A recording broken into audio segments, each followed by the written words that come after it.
Hey guys, welcome back to another video. This one is on how to get the Legion Fidget Spinner. Now I already did a live stream where I obtained it, so I'm going to be showing footage from that live stream and going through it. However, I did want to show the Legion Fidget Spinner since I did obtain it in that live stream. This is it right here. Looks absolutely amazing. I love this thing. It is definitely worth it if you are a Legion fan or if you want another animated weapon. This is one of the very few actually animated weapons, like, you know, because you do have the particles, but that's not technically animated in the same sense. So it's really nice to see something like this in the game. But to get started, we're going to be jumping over to the Underworld. And once here, we're going to be heading this direction because you need to talk to the certain person. That's the Dark Force spawned right back there. So right over here, we're going to be talking to this guy right near the Legion Wharfing, the big Farfa.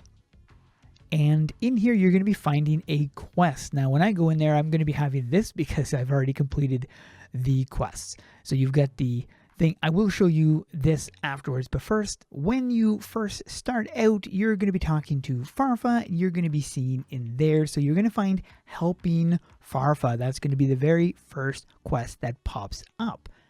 And you need to complete so you need to kill a certain amount of enemies. So you have the Legion Wharfings, the minions, the grunts, the revenants, and the Dracacy. And all of these you will find in this location. Now, if you want to complete this quest a lot faster, first thing you're going to want to do is find other players farming this quest, group up with them, because the more people you have in your party, you can then go around and actually take out the enemies that you need. You don't have to be all focusing on one boss. You could have one of your team members in the Legion Wharfing area. You could have another one in another thing taking out the Legion Revenants. You could have another one focusing on the minions and so on and so forth. So you can have them spread all out fighting the different enemies that they're going to be needing to complete in order to finish that quest. Second thing is, if you're having difficulties getting a hit on the bosses that you're trying to hit, then I recommend switching to your healer class and you can use Renew. Upon using Renew, you will then have a better chance if you really have no way of hitting the boss.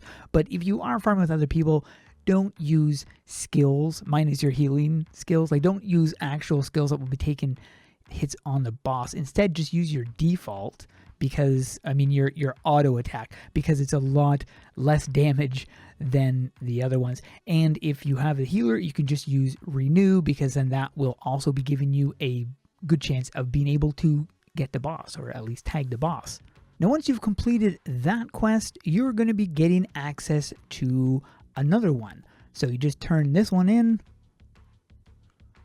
and you're going to be needing to meet Maitha. I'm not sure how you say it. Anyways, she's in Yalgar's Inn.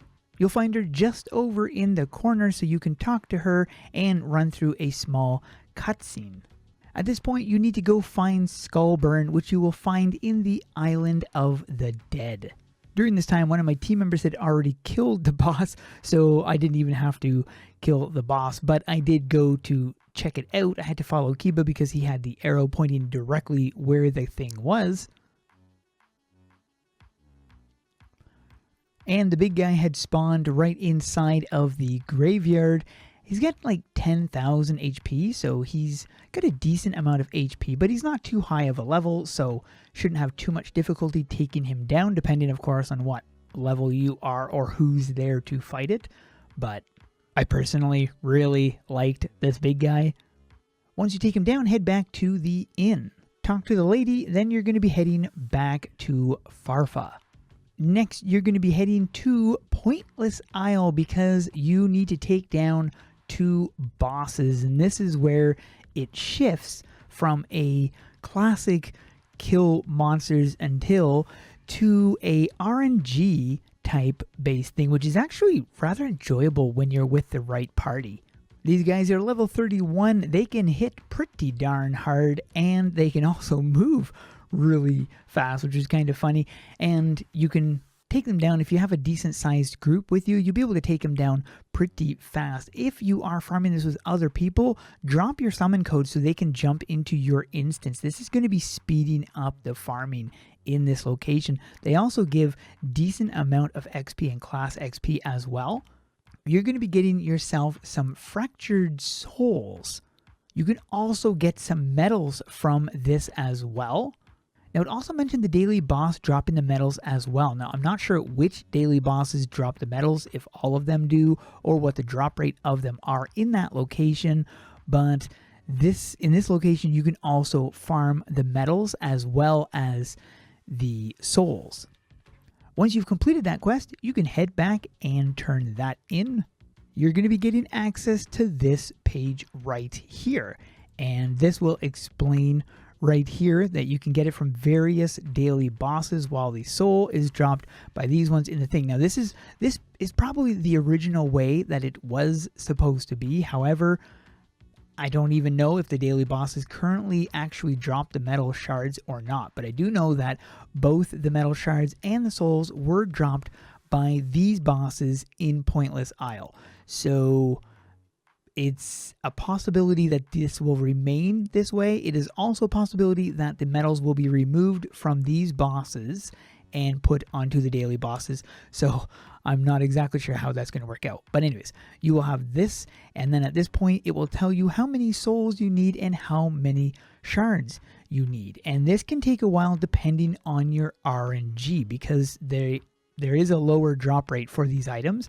However, it took me like 15 or 20 minutes of farming there to get it, something like that. So it just depends on your RNG and how many people you have farming with you, because that could also, and as far as I know, it is also a shared drop, because it seemed when I obtained a medal, everybody else obtained a medal. When I obtained a shard, everybody else, or sorry, a soul, everybody else was obtaining this soul as well. So I'm pretty sure it is a shared drop.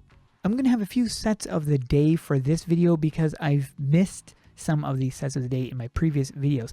So I'll make up for it in this one. This is the first one right here.